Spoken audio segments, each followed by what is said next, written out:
Live ಅಂತ ಬರ್ಬೇಕು ನೋಡಿ.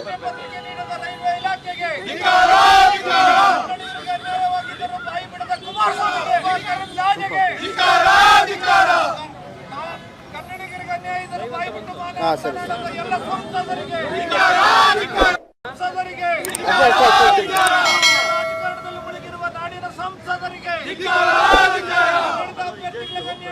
ಮಾತನಾಡದ ಕೇಂದ್ರ ಸಚಿವರಿಗೆ,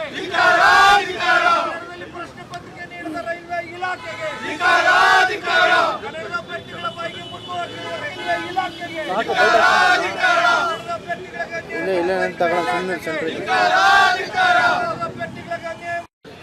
ಕಣ್ಣಿಗೆ ಬೆಣ್ಣೆ ಒಂದು ಕಣ್ಣಿಗೆ ಸುಣ್ಣ ಬಿಡುತ್ತಿರುವ ರೈಲ್ವೆ ಇಲಾಖೆಗೆ, ಕರ್ನಾಟಕದ ರೈಲ್ವೆ ಇಲಾಖೆಯಲ್ಲಿ ಕೆಲಸ ಮಾಡ್ತಿರುವಂಥ ಅಭ್ಯರ್ಥಿಗಳ ಪ್ರಮೋಷನ್ ಅಥವಾ ಪದೋನ್ನತಿಗೆ ನಡೆಸಿರುವಂಥ ರೈಲ್ವೆ ಇಲಾಖೆಯ ಪರೀಕ್ಷೆಗಳನ್ನು ಏನಿವತ್ತು ಕೇಂದ್ರ ಸರ್ಕಾರ ರೈಲ್ವೆ ಇಲಾಖೆ ನಡೆಸ್ತಾ ಇದೆ. ಕೇವಲ ಹಿಂದಿ ಇಂಗ್ಲೀಷಲ್ಲಿ ಪ್ರಶ್ನೆ ಪತ್ರಿಕೆಯನ್ನು ಕೊಟ್ಟು ರೈಲ್ವೆ ಇಲಾಖೆಯಲ್ಲಿ ಕೆಲಸ ಮಾಡ್ತಿರುವಂಥ ಕನ್ನಡದ ಅಭ್ಯರ್ಥಿಗಳ ಬಾಯಿಗೆ ಮಣ್ಣು ಹಾಕುವಂಥ ಕೆಲಸವನ್ನು ರೈಲ್ವೆ ಇಲಾಖೆ ಮಾಡಿದೆ. ಕನ್ನಡದಲ್ಲಿ ಪ್ರಶ್ನೆ ಪತ್ರಿಕೆ ಕೊಡುವಂಥ ಕಾನೂನು ಇದ್ರೂ ಕೂಡ ಕಾನೂನನ್ನು ಗಾಳಿಗೆ ತೂರಿ ಬೆಂಗಳೂರು, ಹುಬ್ಬಳ್ಳಿ ಮತ್ತು ಮೈಸೂರು ವಲಯದಲ್ಲಿ ಪರೀಕ್ಷೆ ನಡೆಸ್ತಾ ಇದೆ.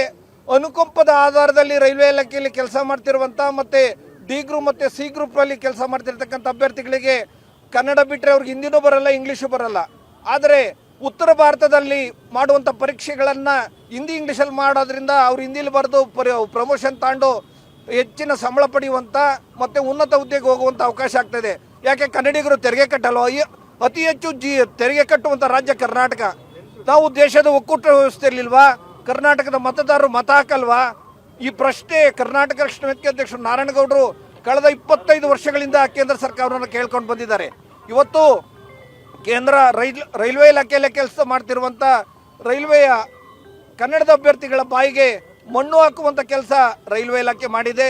ಈಗಾಗಲೇ ಹುಬ್ಬಳ್ಳಿಯಲ್ಲಿ ಇರ್ತಿರುವಂಥ ಪರೀಕ್ಷೆಗಳನ್ನು ಕರ್ನಾಟಕ ರಕ್ಷಣಾ ವೇದಿಕೆ ಕಾರ್ಯಕರ್ತರು ನುಗ್ಗಿ ಪರೀಕ್ಷೆಗಳನ್ನು ರದ್ದು ಮಾಡಿದ್ದಾರೆ. ಅದೇ ರೀತಿ ಹುಬ್ಬಳ್ಳಿಯಲ್ಲಿ ಏನು ರದ್ದಾಗಿದೆ ಅದೇ ರೀತಿ ಬೆಂಗಳೂರು ವಲಯದಲ್ಲಿ ನಡೆತಿರುವಂಥ ಪರೀಕ್ಷೆಯನ್ನು ರದ್ದು ಮಾಡಬೇಕು. ಮತ್ತು ಕನ್ನಡದಲ್ಲೂ ಪ್ರಶ್ನೆ ಪತ್ರಿಕೆ ಕೊಟ್ಟು ರೈಲ್ವೆ ಇಲಾಖೆಯಲ್ಲಿ ಕೆಲಸ ಮಾಡ್ತಿರುವಂಥ ಅಭ್ಯರ್ಥಿಗಳಿಗೆ ನ್ಯಾಯ ಕೊಡಬೇಕು ಅನ್ನೋಂಥದ್ದನ್ನು ನಡೀತಾ ಇದೆ ಸರ್. ಅದು ಕೂಡ ಹೋರಾಟ ನಡೀತಾ ಇದೆ.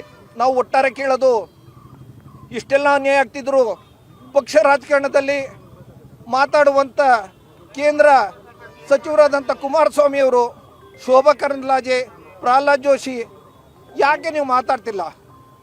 ಯಾಕೆ ಕನ್ನಡದವ್ರು ನಿಮ್ಗೆ ಓಟ್ ಹಾಕಿಲ್ವಾ? ನಿಮ್ಮ ಮೈತ್ರಿ ರಾಜಕಾರಣಕ್ಕೆ ಏನಾದರೂ ತೊಂದರೆ ಆಗುತ್ತಾ? ಮಾನ್ಯ ಕುಮಾರಸ್ವಾಮಿ ಅವರೇ, ಜಗತ್ತಿನ ವಿಷಯಗಳನ್ನೆಲ್ಲವೂ ನಾವು ಮಾತಾಡುವಂಥ ನೀವು ಯಾಕೆ ರೈಲ್ವೆ ಇಲಾಖೆಯಲ್ಲಿ ಕನ್ನಡಿಗರಿಗೆ ಅನ್ಯಾಯ ಆಗ್ತಿದ್ರು ಮಾತಾಡ್ತಿಲ್ಲ? ಮಾನ್ಯ ಪ್ರಹ್ಲಾದ್ ಜೋಶಿ ಅವರು, ಇವತ್ತು ಅನಂತಕುಮಾರ್ ನಾವು ನೆನೆಸ್ಕೊತೀವಿ. ಇಂಥದ್ದು ಏನೇ ತೊಂದರೆ ಆಗಿದ್ದರೂ ನಮ್ಮ ಬೆಂಗಳೂರಿನ ದಕ್ಷಿಣ ಸಂಸದರಾದಂಥ ಅನಂತಕುಮಾರು ಹಲವಾರು ಬಾರಿ ಅವತ್ತಿನ ಪ್ರಧಾನಮಂತ್ರಿಗಳಾದಂಥ ವಾಜಪೇಯಿ ಅವರ ಗಮನಕ್ಕೆ ತಂದು ಮತ್ತು ಅವತ್ತಿನ ಸಂಬಂಧಪಟ್ಟಂಥ ಮಂತ್ರಿಗಳ ಗಮನಕ್ಕೆ ತಂದು ಅದನ್ನು ಸರಿಪಡಿಸ್ತಿದ್ರು. ಗೌಡರು ಈಗಾಗಲೇ ನಿಮ್ಮ ಮಾಧ್ಯಮ ಗೋಷ್ಠಿಯಲ್ಲಿ ಘೋಷಣೆ ಮಾಡಿದ್ದಾರೆ, ಯಾವುದೇ ಕಾರಣಕ್ಕೂ ಹೋರಾಟ ನಿಲ್ಲಲ್ಲ. ರಾಜ್ಯದ ಎಲ್ಲ ಸಂಸದರ ಮನೆ ಮುಂದೆ ಹೋರಾಟ ಆಗುತ್ತೆ, ಕೇಂದ್ರ ಸಚಿವರ ಮನೆ ಮುಂದೆ ಹೋರಾಟ ಆಗುತ್ತೆ. ಕೇಂದ್ರ ಸಚಿವರು, ರಾಜ್ಯವನ್ನು ಪ್ರತಿನಿಧಿಸುವಂಥ ಕೇಂದ್ರ ಸಚಿವರು ಭಾಗವಹಿಸುವಂಥ ಎಲ್ಲ ಕಾರ್ಯಕ್ರಮದಲ್ಲಿ ಕಪ್ಪು ಬಾವುಟ ಪ್ರದರ್ಶನ ಮಾಡ್ತೀವಿ. ಯಾಕೆಂದರೆ ನಿಮ್ಮ ಮೈತ್ರಿ ರಾಜಕಾರಣದಲ್ಲಿ ಅಧಿಕಾರವನ್ನು ಪಡೆದಿರ್ತಕ್ಕಂಥ ನೀವು ಮತ್ತು ನಿಮ್ಮ ಪಕ್ಷವನ್ನು ಅಸ್ತಿತ್ವಕ್ಕೆ ಹೆಂಗೆ ಹೋರಾಡ್ತಿರೋ ಹಂಗೆ ಕನ್ನಡಿಗರ ಹಿತಾಸಕ್ತಿಗಾಗಿ ಹೋರಾಟ ಮಾಡಬೇಕು ಅನ್ನೋಂಥ ಒತ್ತಾಯವನ್ನು ರಾಜ್ಯವನ್ನು ಪ್ರತಿನಿಧಿಸುವಂಥ ಕೇಂದ್ರ ಸಚಿವರನ್ನು ಮತ್ತು ರಾಜ್ಯದ ಸಂಸದರನ್ನು ನಾವು ಪ್ರಶ್ನೆ ಮಾಡ್ತೀವಿ. ಯಾವುದೇ ಕಾರಣಕ್ಕೂ ಕನ್ನಡದ ಅಭ್ಯರ್ಥಿಗಳಿಗೆ ಅನ್ಯಾಯಕ್ಕೆ ಬಿಡಲ್ಲ.